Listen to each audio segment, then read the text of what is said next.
Bismillahirrahmanirrahim. Assalamu alaikum. My name is Muhammad Aslan Yasin, and being a student of medical laboratory sciences, today I am going to talk about one of the most important procedures and one of the oldest procedures in the chemistry department of medical laboratory sciences, that is urine analysis. In today's presentation, I will like to talk about the chemical composition of urine and sample collection techniques and preservatives that are used during the specimen preparation of urine sample. After that, I will talk about the purpose behind, the sole purpose behind the sample collection and analysis of urine sample. And after that, the most important thing about the urine analysis is its microscopic examination and macroscopic examination and chemical examination. Let's start with the chemical composition of urine sample.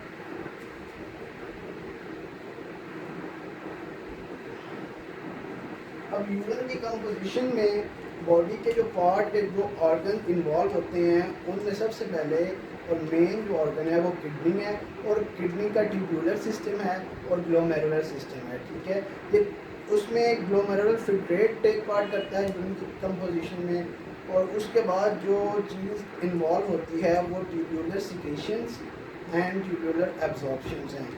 चूँकि हमारा जो urine है ये एक waste product है body की, और certain metabolic जो वेस्ट प्रोडक्ट्स होती हैं वो यूरिन के थ्रू बॉडी से एक्सक्रीट आउट होती हैं। अब केमिकल कंपोजिशन की बात करें यूरिन की, तो इसकी कंपोजिशन में हमारे पास 2 फैक्टर्स होते हैं।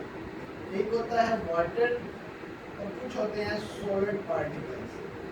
अगर सॉलिड पार्टिकल्स की बात करें तो ये जस्ट 10% होते हैं, और वाटर जो होता है ये 90% होता है।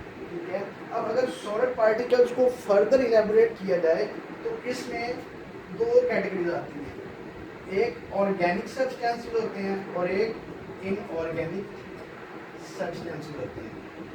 अगर हम ऑर्गेनिक सब्सटेंसेस की बात करें तो इनमें आता है यूरिया, यूरिक एसिड एंड उसके बाद क्रिएटिनिन एंड हिप्यूरिक एसिड। और आपको एक इम्पोर्टेंट बात पता चलूँ कि जो हिप्यूरिक एसिड है बॉडी के नॉर्मल एक्सक्रीशन के दौरान इसकी जो कंसंट्रेशन है वो स्लाइटली हायर हो सकती है, जो कि हमारी बॉडी की वेल बीइंग और हेल्थ को अल्टर नहीं करती। तो वो जो इसकी नॉर्मल कंसंट्रेशन में राइज आता है उसके बिहाइंड जो वेरी इंपॉर्टेंट रीज़न है वो है कंजप्शन ऑफ फिनोलिक सब्सटेंसेस। अब उन फिनोलिक सब्सटेंसेस में कौन कौन से सब्सटेंस इंक्लूड हैं, उनमें है टी एंड वाइन, और उसके बाद जो चीज़ आती है वो जूसेस है, फ्रूट जूसेस। तो ये 3 फैक्टर्स हैं जो कि हिप्यूरिक एसिड की कंसंट्रेशन को राइज करवाते हैं नॉर्मली। और इनऑर्गेनिक सब्सटेंसेस की बात करें तो उनमें है potassium, sodium, phosphate and bicarbonates and ammonia extra. तो ये इनऑर्गेनिक सब्सटेंसेस हैं केमिकल कंपोजिशन में, और ये ऑर्गेनिक सब्सटेंसेस हैं। ठीक है, इसके बाद हम बात करते हैं sample collection of urine and it's preservatives.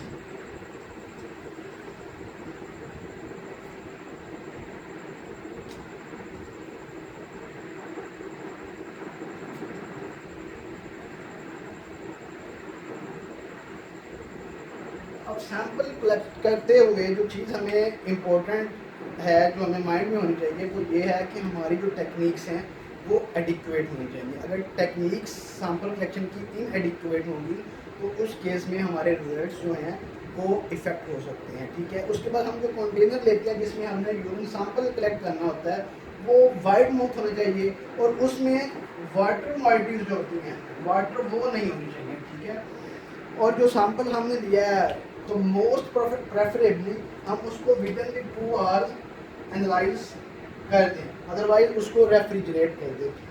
अब depending upon the purpose behind the collection and analysis of urine sample, हम डिफरेंट टाइमिंग में डिफरेंट टाइप के यूरिन सैंपल कलेक्ट करते हैं। अगर मैं उनकी बात करूं तो उसमें कुछ सैंपल यूँ होते हैं कि कोई सैंपल हम 24 आवर्स ओवर 24 आवर्स लेते हैं, कुछ सैंपल हम मॉर्निंग में लेते हैं, ठीक है, और कुछ हम पोस्ट प्रेंडियल लेते हैं, और कुछ सैंपल हम रैंडम लेते हैं, ठीक है, और उसके बाद कुछ सैंपल होते हैं जिनको हम क्लीन कैच ब्लड स्ट्रीम कहते हैं,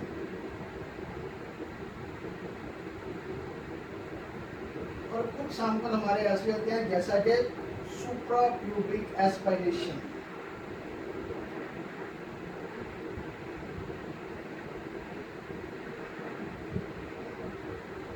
ठीक है, तो ये जो हमारी कैटेगरीज हैं यूरिन सैंपल कलेक्ट करने के with respect of time, with respect of last mile, ठीक है, तो ये हमारे पर्पस पे डिपेंड करता है कि उस सैंपल को एनालाइज करने का पर्पस क्या है। हम 24 आवर सैंपल लेते हैं तो हमने इसमें qualitative and quantitative microscopic examination करना होता है यूरिन का। अगर अर्ली इन द मॉर्निंग में तो इसमें हम क्या करते हैं कि हम प्रेगनेंसी टेस्ट और जो रूटीन माइक्रोस्कोपिक एसिड होते हैं वो परफॉर्म करते हैं, ठीक है। पोस्ट प्रेंडियल जो होता है ये आफ्टर भी 2 आवर्स ऑफ मील, अगर लास्ट मील है तो उसके 2 घंटे बाद हम सैंपल कलेक्ट करते हैं यूरिन का।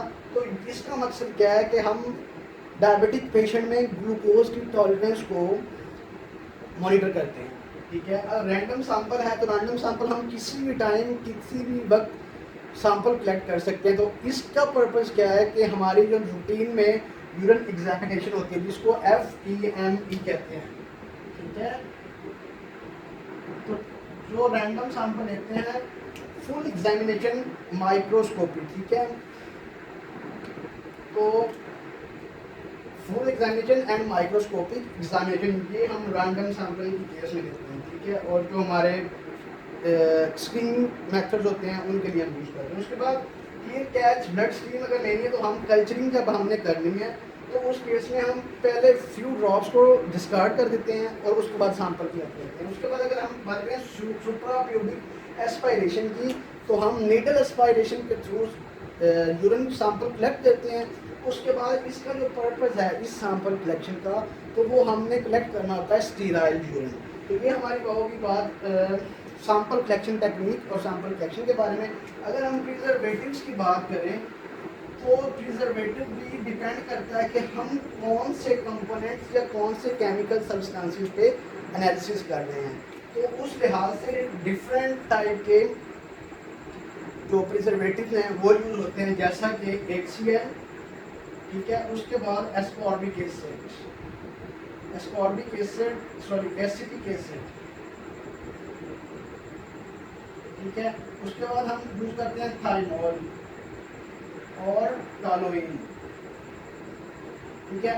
HCl की बात करें तो जब हमने एनालिसिस करना है यूरिन सैंपल पे कौन से मटेरियल या केमिकल सब्सटेंसेस के लिए, अमोनिया के लिए, ठीक है, नाइट्रोजन के लिए और कैल्शियम के लिए, जब इन सब्सटेंसेस के लिए हमने यूरिन एनालिसिस को एनालाइज करना है तो हमारा जो प्रिजर्वेटिव यूज होगा वो HCl होगा, कॉन्सेंट्रेटेड, ठीक है। अगर हमने एस्कॉर्बिक एसिड को फाइंड करना है यूरिन सैंपल में तो हमारा जो प्रिजर्वेटिव यूज होगा वो एसिटिक एसिड होगा। अगर हम थाइमोल को एज अ प्रिजर्वेटिव यूज करते हैं तो हमारे जो इंटरेस्टेड सब्सटेंसेस हैं, एनालाइट्स हैं, वो होंगे potassium, sodium, phosphates, bicarbonates extra, और इसमें अमोनिया, यूरिया, लिग्निन एक्स्ट्रा आ सकते हैं, ठीक है।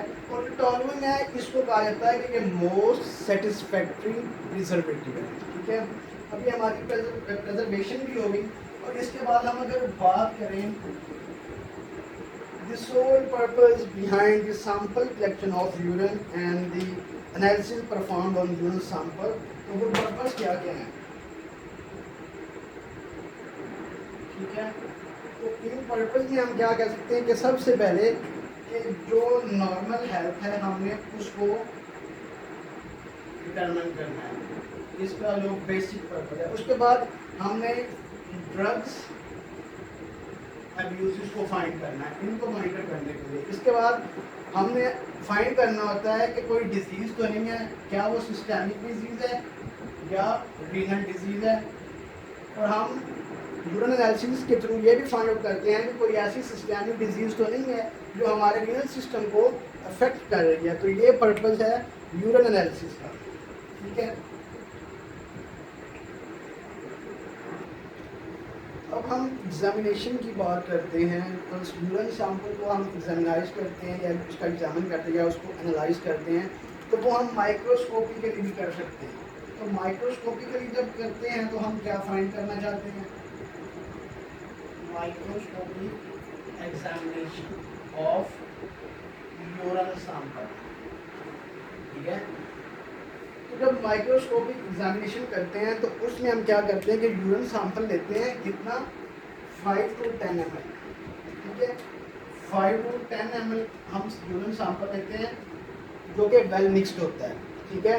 उसको हम एक स्लो स्पीड, जो सेंट्रीफ्यूगेशन की स्पीड है, स्लो स्पीड 2000 to 3000 RPM, ठीक है। इस स्पीड पे हम 5 से 10 मिनट या 15 मिनट के लिए सेंट्रीफ्यूज करते हैं। तो हमारे पास जो सेलुलर कंपार्टमेंट्स आते हैं उनके सेडिमेंट्स हमें मिलते हैं, ठीक है। जो सेंट्रीफ्यूजेशन के बाद सेडिमेंट्स मिलते हैं, ठीक है, हम उनका ड्रॉप लेते हैं, ठीक है, और उनको उसके बाद एनालाइज करते हैं, ठीक है। और जो चेंजिंग्स आती हैं उनको नोट डाउन करते हैं, ठीक है। माइक्रोस्कोप के अंदर उनको ऑब्जर्व करते हैं। किस तरह करते हैं कि सेडिमेंट का ड्रॉप लिया, उससे स्लाइड प्रिपेयर की और जहाँ पे हमने स्पॉट किया उस ड्रॉप को, उसको कवर स्लिप से हमने कवर कर दिया और उसके बाद माइक्रोस्कोप के अंदर उसकी ऑब्जर्वेशन कर ली, ठीक है। तो जो सेडिमेंट्स आते हैं माइक्रोस्कोपिक एग्जामिनेशन में, वो कौन कौन से कंपोनेंट्स के होते हैं, उनमें आरबीसी हो सकते हैं, डब्ल्यूबीसी हो सकते हैं, एपिथेलियल सेल्स हो सकते हैं, ठीक है। एपिथेलियल सेल्स हो सकते हैं और उसके बाद पस सेल्स हो सकते हैं, जैसा कि डेड लिपोसाइट्स, ठीक है। तो उसके अलावा कास्ट्स भी हो सकती हैं, ठीक है। और बताता चलूँ एक इम्पोर्टेंट चीज़ कि अगर डब्ल्यूबीसी यूरिन में एक लिमिट से ज़्यादा एब्डोमिनली प्रेजेंट हो तो इसको हम कहते हैं हीमेटोयूरिया, हीमेटोयूरिया। इस कंडीशन को हम कहते हैं, अगर आरबीसी से ज़्यादा हो यूरिन में तो हीमेटोयूरिया हम इसको कहते हैं। और बात करता चलूँ कास्ट की,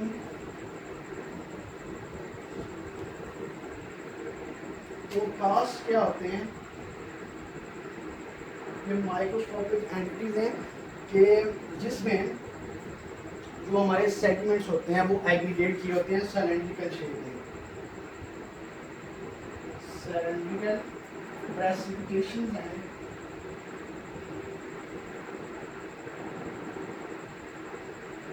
ये सिलेंड्रिकल प्रेसिपिटेशन है जो हमारे सेगमेंट्स माइक्रोस्कोपिक एग्जामिनेशन के अंदर सेलुलर कंपार्टमेंट और दूसरी जो हमारी सब्सटेंसेस थे उनके थ्रू हमारी एग्रीगेशन या प्रेसिपिटेशन से हमें सिलेंड्रिकल पार्टिकल्स मिले कास्ट। ये इनकी आगे कैटेगरीज हैं, ये या तो सेलुलर हो सकते हैं या एसेलुलर हो सकते हैं। तो इनकी डिटेल में नहीं जाऊँगा, लेकिन जनरल इंफॉर्मेशन के लिए मैंने बता दिया कि कास्ट लागू है। अब उसके बाद अगर हम बात करें कि मैक्रोस्कोपिक एग्जामिनेशन क्या होता है,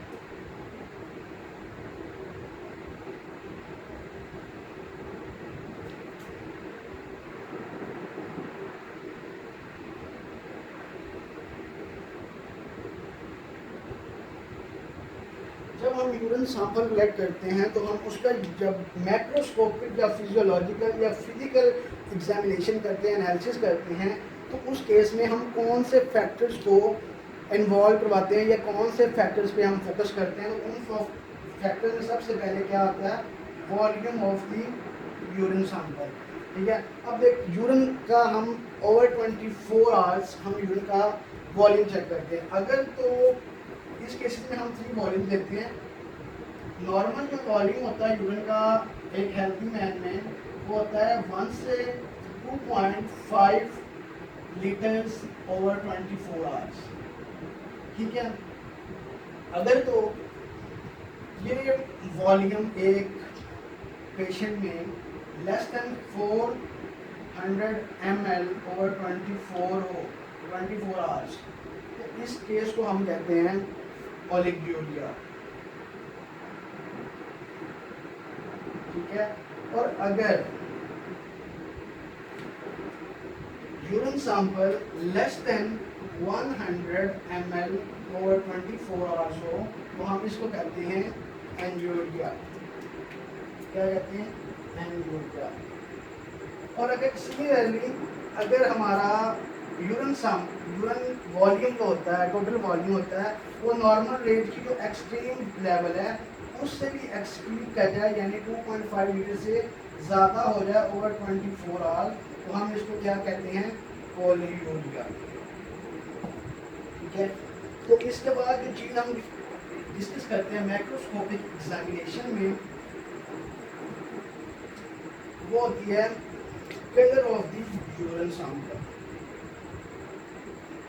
ठीक है, अब जो नॉर्मल यूरिन होता है उसका कलर होता है पेल येलो। अब depending upon the components or the substances that are present within the urine sample, the color of the urine sample may be changed due to presence of that particular type of substances। ठीक है, अगर उसमें उसका colour हो जाता है cloudy, तो इसका क्या मतलब है? नॉर्मल तो पेल येलो है, अगर उसका क्लाउडी हो जाए तो इसका मतलब है कि इसमें पस है या इन्फ्लेमेशन है। ठीक है, पस है या इन्फ्लेमेशन है। ठीक है, सिमिलरली अगर उसका कलर जो है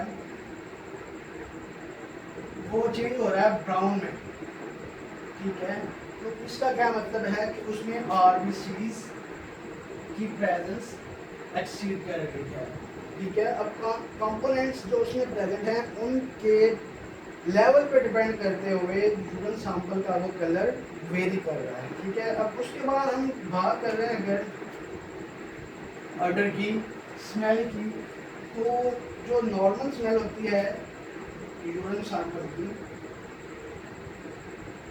वो होती है volatile, due to presence of aromatic होती है। इसकी स्मेल नॉर्मल एरोमेटिक होती है due to presence of volatile fatty acids. Volatile fatty acid की वजह से एरोमेटिक स्मेल होती है, ऑर्डर होती है। ठीक है, अब अगर लॉन्ग स्टैंडिंग पे है, अगर यूरिन सैंपल हमने बहुत देर के लिए रख दिया है, तो उसमें जो हमारे पास यूरिया है उसकी डिग्रेडेशन स्टार्ट हो जाएगी, डिनेचरेशन स्टार्ट हो जाएगी किसमें? अमोनिया में, तो उसमें अमोनिकल स्मेल आना शुरू हो जाएगी। अगर फाउल स्मेल आ जाए या फाउल स्मेल जो बर्दाश्त ना हो सके, ठीक है, बुरी तरह की स्मेल आए, तो उसका मतलब है कि कोई इन्फ्लेमेशन है यूरिन में या कोई सैंपल है, कोई इन्फेक्शन हो सकता है। अगर जो फ्रूटी स्मेल आती है यूरिन से, तो उसका क्या मतलब है कि कीटोन यूरिया है, कीटोन्स की उसमें एक्सेस है। ठीक है, और अगर स्वीट स्मेल आती है तो उसका मतलब है कि उसमें ग्लूकोज का लेवल ज़्यादा है। ठीक है, तो ये होगी ऑर्डर। ठीक है, इसके बाद अगर हम पीएच की बात करें तो पीएच क्या होता है? पीएच को हम यूरिनरी सिस्टम में जो पीएच है वो एक्चुअली किडनी की एक एबिलिटी है जो कि उसमें H पॉजिटिव आयंस जो हैं, H पॉजिटिव आयंस, इनकी कंसंट्रेशन को ऑप्टिमाइज करना है with respect to extra cellular fluid and with respect to plasma. ठीक है, तो ये किडनी की एबिलिटी है पीएच के लिहाज से। अगर हम बॉडी इसकी यूरिन की नॉर्मल जो रेंज है पीएच की वो देखें तो वो है 4.5 से 8 तक, बट नॉर्मली जो पीएच होती है यूरिन सैंपल की वो एसिडिक होती है, वो 6 से 6.5 तक जाती है। ठीक है, और इसको मेजर करने के लिए हम लिटमस पेपर यूज़ करते हैं, पीएच पेपर यूज़ करते हैं। ठीक है, और इसके बाद जो फैक्टर आता है माइक्रोस्कोपिक एग्जामिनेशन में वो आता है relative gravity.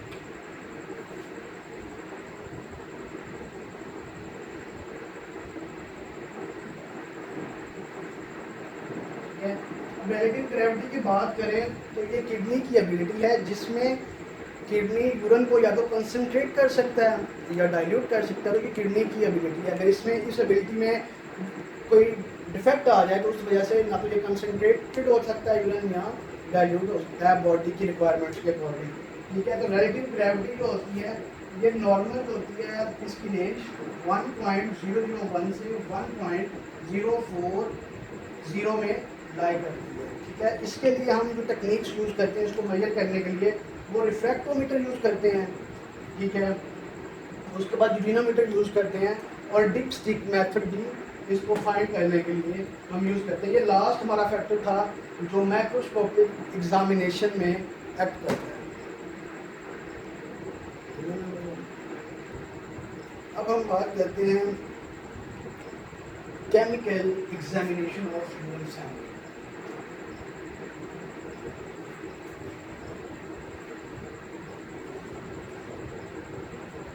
Chemical examination of urine sample में हम कौन कौन से कंपोनेंट्स या कौन कौन से केमिकल सब्सटेंसेस के लिए यूरिन सैंपल को एनालाइज करते हैं, तो वो जो कंपोनेंट्स या केमिकल कंपाउंड या सब्सटेंसेस या मटेरियल्स हैं उनमें जो सबसे पहले है वो है प्रोटीन्स,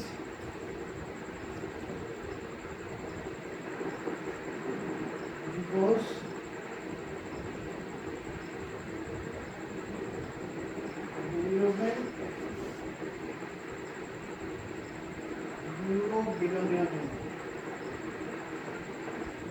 ठीक है। अब इसके बाद अगर कुछ चीज़ है तो वो आरबीसीज की प्रेजेंस है, हीमोग्लोबिन की प्रेजेंस है और मायोग्लोबिन की प्रेजेंस है। ठीक है, और इसके बाद अगर कोई प्रेजेंस है तो वो डब्ल्यूबीसीज की प्रेजेंस है, ल्यूकोसाइट्स की, और उसके बाद अगर कोई चीज़ प्रेजेंट है तो वो होती है नाइट्राइट्स।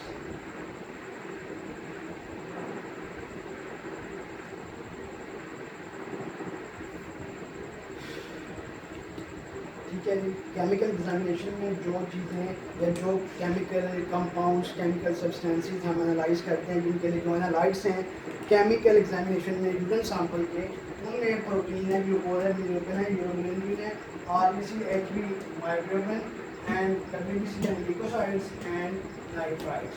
ठीक है, सबसे पहले हम स्टार्ट करेंगे प्रोटीन से। केमिकल एग्जामिनेशन में सबसे पहले जो चीज़ आती है वो है प्रोटीन्स।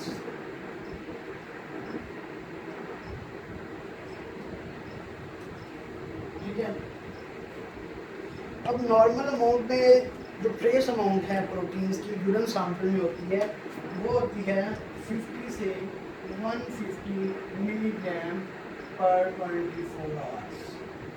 ठीक है, अगर तो प्रोटीन्स की अमाउंट इस रेंज से एक्सीड कर जाती है तो उस सिचुएशन को या कंडीशन को हम कहते हैं प्रोटीन यूरिया।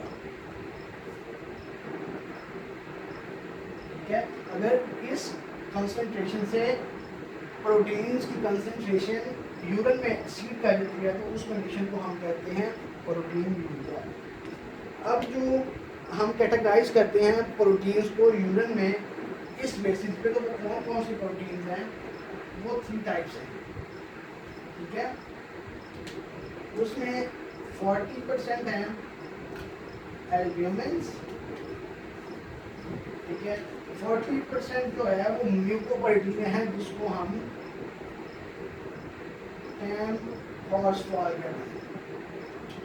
फॉस्फोर प्रोटीन जो कि म्यूकोप्रोटीन्स हैं, ये ग्लोमेरुलर जो ल्यूमेन है वहाँ से ट्यूब्यूल से ये सिक्रीट होती है। और उसके बाद 20% जो हैं वो हैं हमारे पास नॉन प्लाज्मा प्रोटीन्स।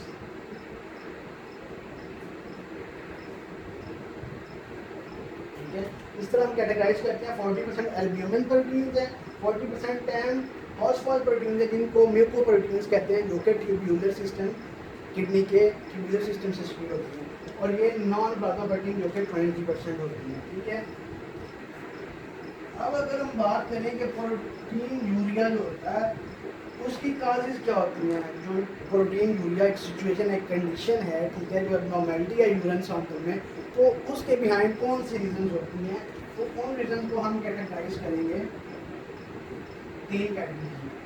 ठीक है, तो सबसे पहले क्या होगा कि हमारा जो ग्लोमेरुलस है, ठीक है,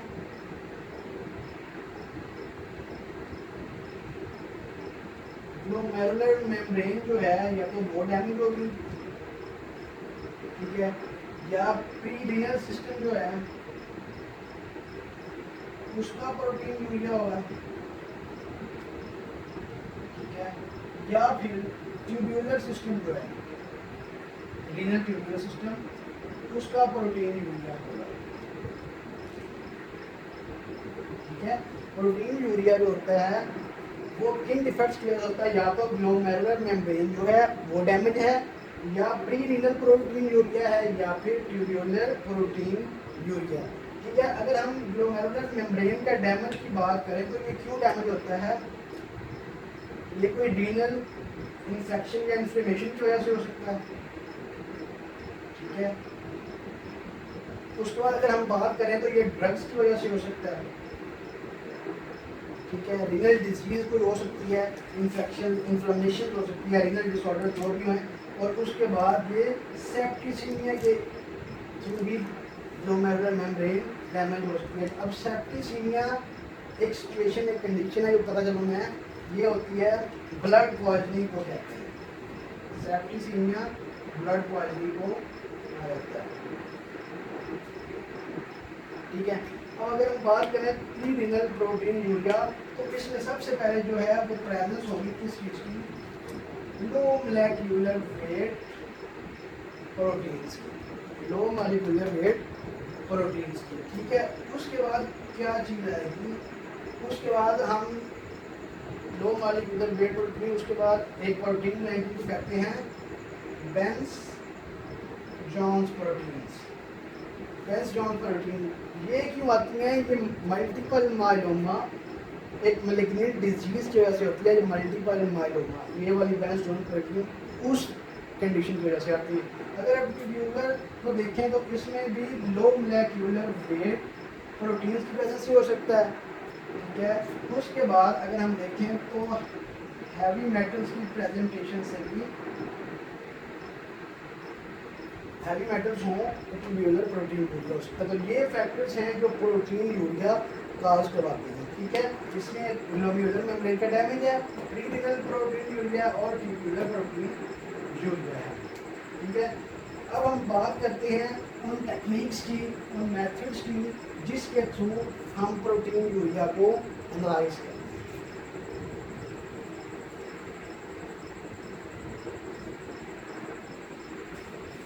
तो सबसे पहले बता दूँ कि दो मेथड हम यूज़ करते हैं प्रोटीन एनालिसिस के या प्रोटीन यूरिया के लिए जो हम यूज़ करते हैं। इसमें एक तो है सल्फो सैलिसिलिक एसिड, ठीक है, एक ये टेस्ट है। दूसरा टेस्ट जो हम यूज़ करते हैं वो डिपस्टिक टेस्ट है,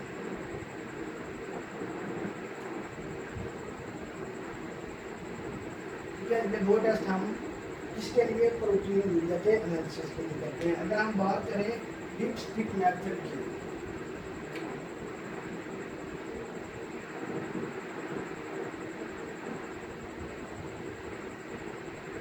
डिपस्टिक टेस्ट किसके लिए, प्रोटीन यूरिया के लिए, तो इसमें हम क्या करते हैं कि हम यूज़ करते हैं जो हमारा यूरिन सैंपल होता है, जितना भी सैंपल के एनालिसिस के लिए जो एरिया होता है हम उसको इम्प्रेगनेटेड होता है, वो किससे, बेरियम क्लोर, उसको हम इम्प्रेगनेट करते हैं। सॉरी, दो हमारे पास इंडिकेटर्स होते हैं, ठीक है। एक होता है टेट्रा ब्रोमो फिनोल ब्लू,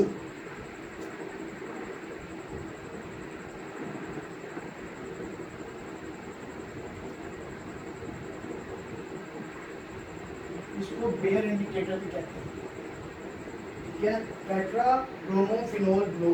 और दूसरा हम जो यूज़ करते हैं वो होता है tetra bromophenol phthalein, phenol phthalein ethyl ester, ठीक है। प्रोटीन यूरिया के लिए जो डिपस्टिक मेथड है हम उसमें दो इंडिकेटर यूज करते हैं, टेट्रा ब्रोमोफिनोल ब्लू और टेट्रा ब्रोमोफिनोल फैथलीन इथाइल एस्टर, इसको हम साल्ट कहते हैं, ठीक है।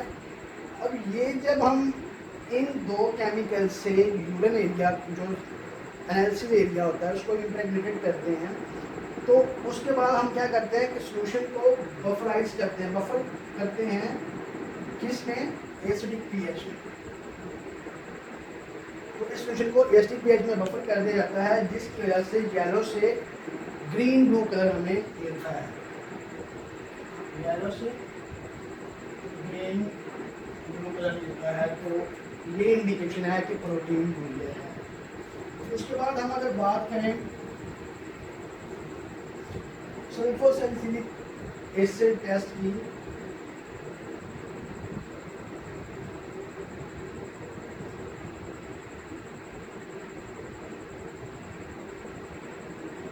सल्फोसैलिसिलिक एसिड टेस्ट की बात करें तो इसमें क्या होता है, एक तो हीट के थ्रू डीनेचुरेशन होती है प्रोटीन की और प्रेसिपिटेट्स बनती हैं। अब एक सल्फोसैलिसिलिक एसिड मेथड से हम प्रेसिपिटेट्स बनाते हैं, तो उसमें कुछ इंडिकेशन, कुछ रिजल्ट्स आते हैं। तो वो रिजल्ट्स बता दूँगा, या तो वो नेगेटिव होते हैं, या +1 होता है, +2 होता है, +3 होता है, या +4 होता है। अगर वो नेगेटिव है तो इसका मतलब क्या है कि नो टर्बिडिटी, टर्बिडिटी है ही, ठीक है। उसके बाद अगर +1 आता है तो उसका क्या मतलब है कि टर्बिडिटी तो है लेकिन ग्रेजुलेशन नहीं है। अगर +3 आता है तो टर्बिडिटी भी है, ग्रेजुलेशन भी है, फ्लोकुलेशन भी है, ठीक है। ये 2 के केस में होगा। अगर 3 में आता है तो उसमें टर्बिडिटी भी होगी और ग्रेजुलेशन भी होगी। अगर 4 आता है तो क्लम्प्स बन जाएंगे प्रोटीन्स के। तो ये सल्फोसैलिक एसिड की जो प्रेसिपिटेशन मेथड है प्रोटीन रिजेक्ट के लिए, तो ये सारा वो मेथड है, ठीक है। सल्फोसैलिक एसिड जो प्रेसिपिटेट मेथड है ये मोर सेंसिटिव है as compare to heat denaturation, क्योंकि इस केस में हम जो बेस्ट जोन प्रोटीन्स हैं वो भी डिटेक्ट कर लेते हैं इजीली, ठीक है। अब सल्फोसैलिक एसिड टेस्ट जो है इसके समटाइम रिजल्ट्स फॉल्स आते हैं। वो क्यों आते हैं कि हमारे कुछ पेशेंट्स ऐसे होते हैं कि जिनका हम ब्लड सैंपल लेते हैं लेकिन वो कुछ ऐसी ड्रग्स यूज़ कर रहे हैं जैसे कि हाइपोग्लाइसेमिक ड्रग्स हैं, पेनिसिलिन यूज़ कर रहे हैं, ठीक है, पैरा सल्फोसैलिसिलिक एसिड यूज़ कर रहे हैं, ठीक है, तो सल्फोनामाइड्स यूज़ कर रहे हैं। तो अगर वो ऐसी ड्रग्स यूज़ कर रहे हैं जिसकी वजह से उनके रिजल्ट्स अल्टर हो जाते हैं, तो वो फॉल्स आते हैं, ठीक है, यूरेट फॉर्मेशन हो जाती है जिसकी वजह से ये रिजल्ट्स इनका चेंज हो जाता है, ठीक है। अब बेंस जोन्स प्रोटीन्स की बात करें,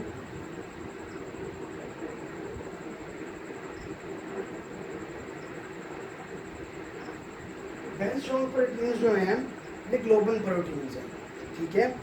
ये किस केस में अपीयर होती हैं, ये मल्टीपल माइलोमा जो कि मैलिग्नेंट डिजीज है उस केस में लो मोलेक्युलर वेट के प्रोटीन्स हैं जो अपीयर होती हैं, ठीक है। इनमें क्या होता है कि एक फ्री लाइट चेन होती है, फ्री लाइट चेन होती है किसकी, इम्यूनोग्लोबुल्स की। तो ये बेंस जोन्स प्रोटीन्स हैं। अगर बेंस जोन्स प्रोटीन्स को प्रेसिपिटेट मेथड के थ्रू देखा जाए तो अगर इनके प्रेसिपिटेट 60 to 40 से 60 डिग्री सेल्सियस पे इनके प्रेसिपिटेट्स बनते हैं। अगर इनको 100 डिग्री सेल्सियस पे हीट किया जाए तो इनके प्रेसिपिटेट्स जो हैं वो डिसअपीयर हो जाते हैं। अगर इसको वापस 60 डिग्री पे हम लाएं इसके टेम्परेचर को तो प्रेसिपिटेट्स अगेन अपीयर हो जाते हैं, ठीक है।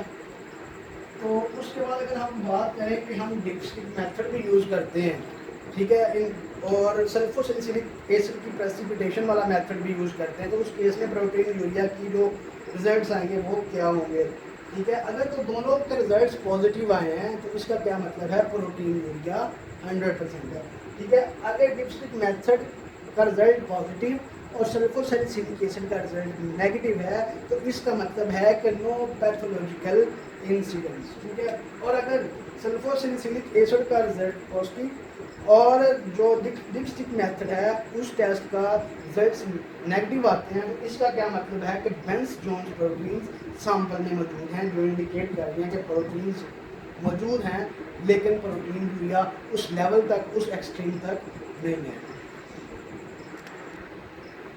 अब हम बात करते हैं कीटोन्स की प्रेजेंस की।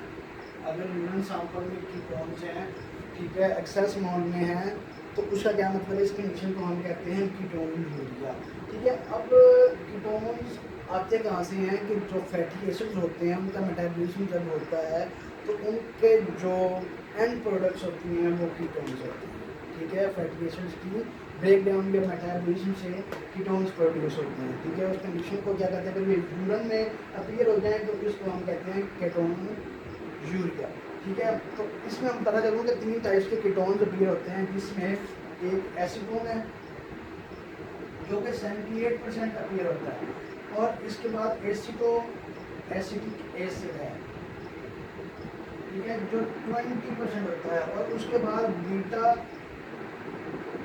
हाइड्रोक्सी ग्लूटारिक एसिड,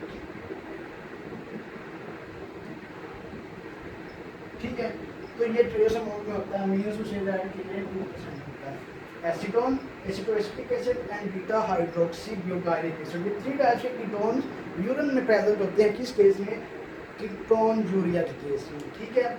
अब इनको एनालाइज करने के लिए कि ये प्रेजेंट हैं या नहीं, तो हम जो टेस्ट परफॉर्म करते हैं वो नाइट्रोक्लोराइड टेस्ट या जिसको टाइल टेस्ट भी कहते हैं वो परफॉर्म किया जाता है, ठीक है। जब एसिटिक एसिड के साथ एक इंडिकेटर है जिसको हम कहते हैं इंडॉक्सी कार्बोनिक एसिड एस्टर, ठीक है। इंडॉक्सी कार्बोनिक सॉरी ये इंडॉक्सी ये जो नाइट्रोक्लोराइड ऐसा, इसमें सोडियम नाइट्रोक्लोराइड हम यूज़ करते हैं, जिसके केस में क्या होता है कि फ्रूट की स्मेल मिलती है, ठीक है। जब एसिटिक एसिड के साथ सोडियम नाइट्रोक्लोराइड रिएजेंट जो है वो रिएक्ट करता है तो डायज़ोनियम साल्ट प्रोड्यूस होता है और फ्रूटी स्मेल आती है। तो जो फ्रूटी स्मेल और डायज़ोनियम साल्ट की प्रेजेंस है with the presence of red colour, तो रेड मीन्स के लिए कीटोन्स हैं, कीटोन्स की प्रेजेंस है। उसके बाद अगर हम बात करें तो हम बात करेंगे नाइट्राइट्स की और ल्यूकोसाइड्स की प्रेजेंस की, ठीक है। अब नाइट्राइट्स की बात करें तो नाइट्राइट्स जो होते हैं ये कैसे आते हैं? नाइट्राइट्स नॉर्मली ह्यूमन यूरिन है उसमें प्रेजेंट तो नहीं होते, लेकिन कुछ बैक्टीरिया ऐसे होते हैं जो कि नाइट्रेट को नाइट्राइट में कन्वर्ट कर देते हैं यूरिन में, ठीक है। तो उस केस में हम नाइट्राइट को अगर हमने डिटेक्ट करना है तो हम जो इंडिकेटर यूज़ करते हैं वो होता है पैरा आर्सेनिक एसिड या और उसके अलावा सल्फोनामाइड यूज़ करते हैं विद नाइट्राइट। जब ये दोनों आपस में रिएक्ट करते हैं डायज़ोनियम कंपाउंड प्रोड्यूस होता है और रेड कलर प्रोड्यूस होता है, जिसका क्या मतलब है कि हमारे सैंपल में नाइट्राइट प्रेजेंट है, ठीक है। और ये नाइट्राइट्स कब होते हैं? ये सिस्टाइटिस कंडीशन है उसमें प्रेजेंट हो सकते हैं या पाइलोनेफ्राइटिस के केस में प्रेजेंट होते हैं। उसके बाद हम अगर बात करें WBCs की, ल्यूकोसाइट्स की प्रेजेंस की, तो ल्यूकोसाइट्स यूरिन में तब प्रेजेंट होती हैं जब कोई इन्फ्लेमेशन और कोई इन्फेक्शन हो। तो इस केस में जो हम इंडिकेटर यूज़ करते हैं WBC के साथ वो होता है इंडॉक्सी कार्बोनिक एसिड एस्टर। जब ये WBC के साथ रिएक्ट करता है तो डायज़ोनियम साल्ट प्रोड्यूस होता है with the purple colour is being visible. तो पर्पल कलर विजिबल होता है जिसका मतलब है कि WBC प्रेजेंट हैं किसमें? यूरिन सैंपल में।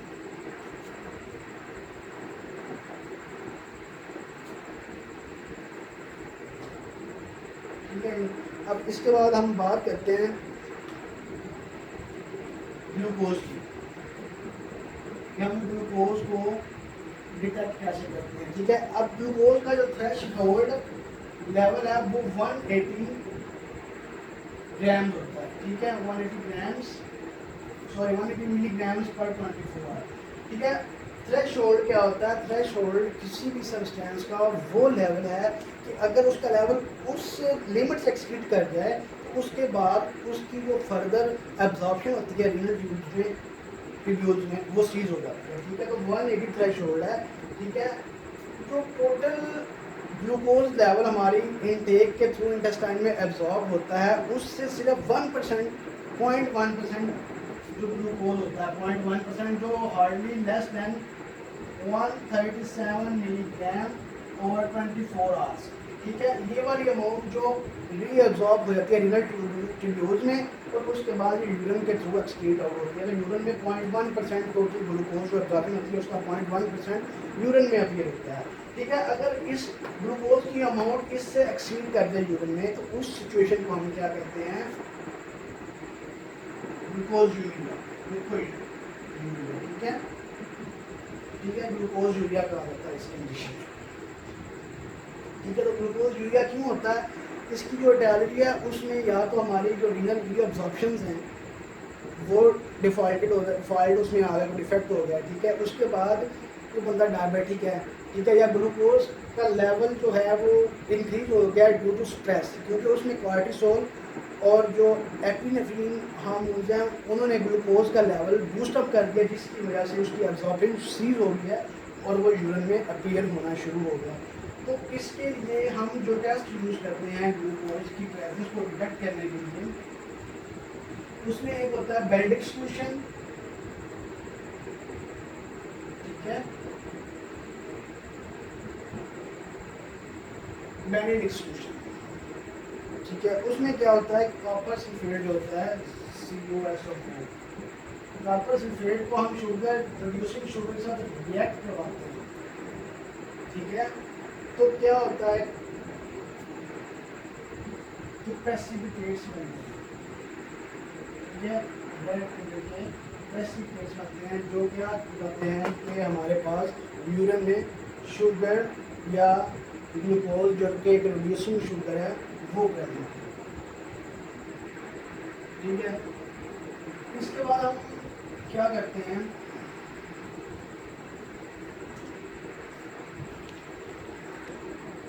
तो इसके अलावा कॉपर सल्फेट जो हम यूज़ किया है उसमें हमें कॉपर ऑक्साइड मिला, जब हम रिड्यूसिंग शुगर यानी ग्लूकोज था उसको रिएक्ट करवाया और हमारे पास 10 प्रेसिपिटेट्स बने, जिसका मतलब है कि ग्लूकोज यूरिन में अवेलेबल है। इसके अलावा हम क्रोमैटिन जो कि जिसको हम कहते हैं ओ-टॉलोडीन। ठीक है, एक क्रोमैटिन है, ओ मीन्स ऑर्थो-टॉलोडीन। ठीक है, तो ये क्रोमैटिन या रिएक्टेंट जो हम ग्लूकोज साथ रिएक्ट करवा के चेक करते हैं कि ग्लूकोज की प्रेजेंस है क्या नहीं। ठीक है, उसमें क्या होता है कि ग्लूकोज को सबसे पहले ग्लूकोज ऑक्सीडेज एंजाइम जो है वो रिएक्ट करता है ग्लूकोज पे। ठीक है, जब ये ग्लूकोज पे ग्लूकोज ऑक्सीडेज का एक्ट होता है तो उसके केस में जो प्रोडक्ट मिलती है वो ग्लूकोनोलैक्टोन या ग्लूकोनिक एसिड प्रोड्यूस होता है। ठीक है, जब और उसके अलावा H2O2 जिसको हम पर ऑक्साइड हाइड्रोजन पर ऑक्साइड कहते हैं। ठीक है, ये प्रोडक्ट जो हाइड्रोजन पर ऑक्साइड है, ठीक है, इस पे क्रोमैटिन एक्ट करवाते हैं। H2 हाइड्रोजन पर ऑक्साइड जो क्रोमैटिन है O-टॉलोडीन, ऑर्थो-टॉलोडीन। ठीक है, जब ये रिएक्ट करती है इन द प्रेजेंस ऑफ पर ऑक्साइडेज एंजाइम, पर ऑक्साइडेज जब एंजाइम इस पे एक्ट करता है तो हमारे पास क्या चेंजिंग आती है कि चेंजिंग आती है कि ऑक्सी ऑर्थो-टॉलोडीन प्रोड्यूस होती है विद ब्लू प्रेसिपिटेट्स। ठीक है, ब्लू प्रेसिपिटेट्स प्रोड्यूस होते हैं और उसके अलावा जो हमारे पास फाइनल प्रोडक्ट आती है वो आती है ऑक्सी ऑर्थो-टॉलोडीन। ठीक है, और इसके अलावा एक अपीयर चेंज आती है जो कलरलेस से कलरलेस स्टेट में जाती है। तो इस तरह हम इसको यूरिन में ग्लूकोज को डिटेक्ट करते हैं। तो इसके बाद हम जो चीज़ डिटेक्ट करना चाहते हैं एनालिसिस में वो होती है जी बिलिरुबिन्स। ठीक है, हम बिलिरुबिन्स की बात करते हैं।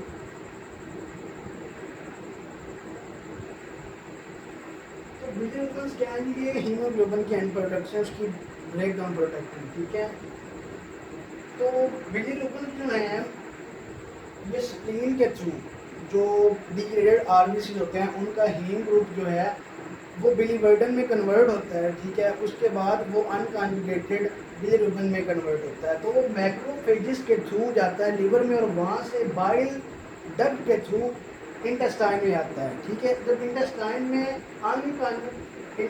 में जो होती हैं ये कॉन्जुगेटेड बिलिरुबिन जाती हैं। ये कॉन्जुगेशन इनकी कहाँ पे होती है, लीवर में। ठीक है, तो लीवर में इनकी जो कॉन्जुगेशन हो जाती है by the action of a particular enzyme, a specific enzyme. तो ये जब इंटेस्टाइन में आती हैं तो इनमें 90% जो होती हैं बिलियंस, ठीक है, यूरोबिलियन, ठीक है, जब ये कॉन्जुगेटेड हो जाती हैं तो इनको कहते हैं यूरोबिलियन, ठीक है। अब ये 90% जो होती है तो फीकल के थ्रू फीकल होती हैं, तो ये एक्सक्रीट आउट होती है फीसिस के साथ। जो 10% होती हैं बिलियंस, ये दोबारा रीअब्सॉर्ब कर ली जाती है, ठीक है, रीअब्सॉर्ब कर ली जाती हैं ट्यूब्यूल, रीनल ट्यूब्यूल्स के थ्रू, रीनल ट्यूब्यूल में वापस एब्सॉर्ब होती हैं, ठीक है।